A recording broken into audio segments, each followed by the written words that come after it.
तो आज हम क्लास 10th हिस्ट्री का पहला चैप्टर जो है पढ़ने वाले हैं, स्टोरी बेस्ड। आपको कहानी बताऊंगा मैं, आपको समझ में आ जाएगा ये पूरा चैप्टर इस कहानी के थ्रू। ठीक है, तो चैप्टर का नाम है rise of nationalism in Europe. राष्ट्रवाद जो है वो यूरोप में कैसे फैला।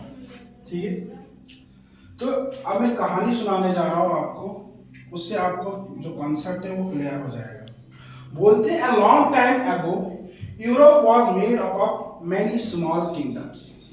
तो क्या बोले, बहुत सालों पहले, एग्जाम्पल के तौर पर ये यूरोप है। यूरोप को जो है वो बटा हुआ था छोटे छोटे किंगडम्स में। इस तरह से हर एक जगह पे एक एक किंग रूल करता था। Each kingdom had its own ruler and laws. तो हर एक जो किंगडम था उसका अपना बादशाह था, उसके अपने लॉज थे। People did not feel like they were a part of a bigger group। अब जो लोगों की सोच थी वो वहीं तक सीमित थी, उनके किंगडम तक, कि इतना हमारा किंगडम है, इसके बाहर जो है हमारा कोई एरिया नहीं है। ठीक है, तो one day a spark ignited in France. तो फ्रांस के अंदर एक दिन क्या होता है, फ्रांस के अंदर एक चिंगारी लगती है, एक आवाज उठती है फ्रांस के अंदर।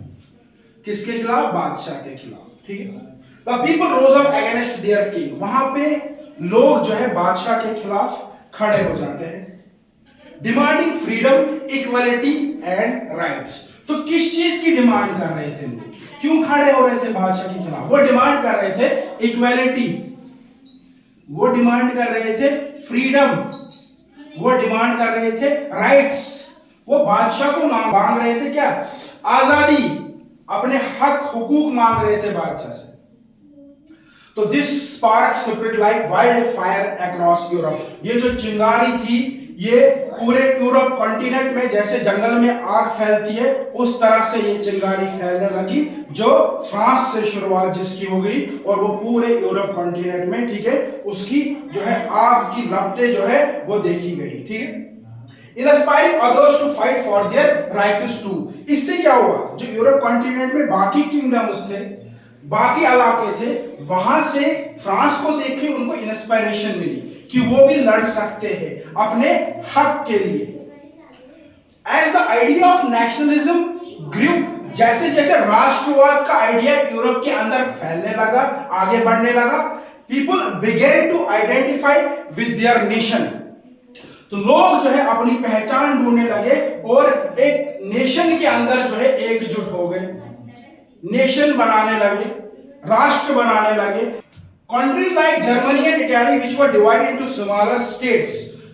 अगर मैं कुछ उस टाइम पे मुल्कों की बात करूं, वो कौन से मुल्क? जैसे कि जर्मनी था, जैसे कि इटली है।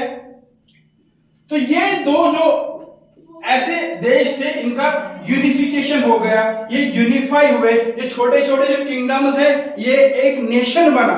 अब वो छोटे छोटे किंगडम्स नहीं रहे, अब ये नेशन जो है नेशन स्टेट्स हो गए। ठीक है, उसके साथ साथ leaders like Garibaldi, Bismarck played a crucial role in uniting these countries. Meanwhile Greece was fighting for independence from foreign rule. इसी के साथ साथ देखेंगे ग्रीस की बात करेंगे।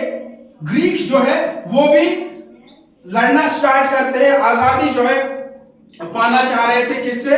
फॉरेन रूल, मतलब ऑटोमन एम्पायर से, क्योंकि वो ऑटोमन एम्पायर के अंदर आते थे तो वो उनसे आजादी चाह रहे थे। ठीक है, nationalism spirit it brought people together. जैसे जैसे राष्ट्रवाद का आइडिया आगे आगे फैला, उसने लोगों को एकजुट किया, लोग जो है इकट्ठा होने लगे। ठीक है, creating a sense of unity and pride. पहली दफा ये यूरोप के अंदर देखा गया, लोग जो है खुद को एक नेशन के साथ जोड़ने लगे, नेशन का आइडिया, ठीक है, वहां पे देखने को मिला और लोग फख्र करते थे इस चीज से। ठीक है, however it also led to conflicts and wars between nations. ठीक है, और आपको ये चीज भी पता होनी चाहिए, जब नेशनलिज्म की फीलिंग ज्यादा बढ़ती है वो चेंज होती है किसमें? इंपेरियलिज्म में।